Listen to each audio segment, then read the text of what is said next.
So we have got this crazy lady politician, whatever, in South Africa by the name of Naledi Pandemonium. And I call her Naledi Pandemonium because she's thoroughly like a pandemonium. Forget about Pandora, okay? Naledi Pandemonium. She's raising some millions of monies or whatever to give scholarships to students in order for them to basically enable an agenda and proliferate, like using government funds basically to proliferate anti-Semitism, where students only that are essentially pro-Palestine and also studying things that are, I suppose, raising up future leaders essentially in this country that are going to be in active enmity with Israel. There is a scholarship fund of this nature that she is out here manufacturing from the ground up. This is all happening, right?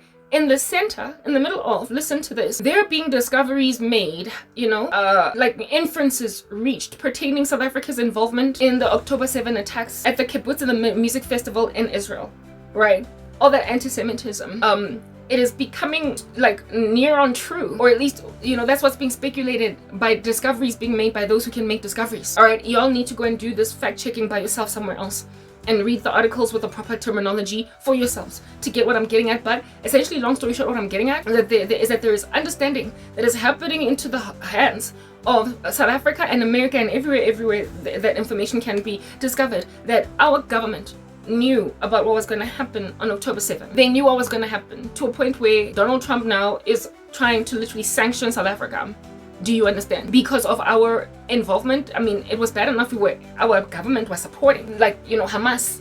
Now it looks as if though they had knowledge of it. So Naledi Pandemonium has a little scholarship fund, and then our leadership condemns Israel. They take them to the ICJ or whatever court, right, to call them genociders. And now it is coming to the forefront that they might have even known about it happening in advance. Coming in advance. That is a nation that calls itself Christian, that has a large Jewish population, that has a large Christian population, a country that out here is apparently allegedly blessed by God because it's Christian, and yet look at its leadership act in a cursed fashion. My life speaks volumes as to the fact that South Africa as a total is all fallen and apostate, because I have not been able to live my life ever since, listen to this, 14 years ago. I gave my life to Christ. I have not been able to live normally since. I was able to live a relatively normal life as a South African citizen until I gave my life to Christ. We're living in the rapture. It's that basic.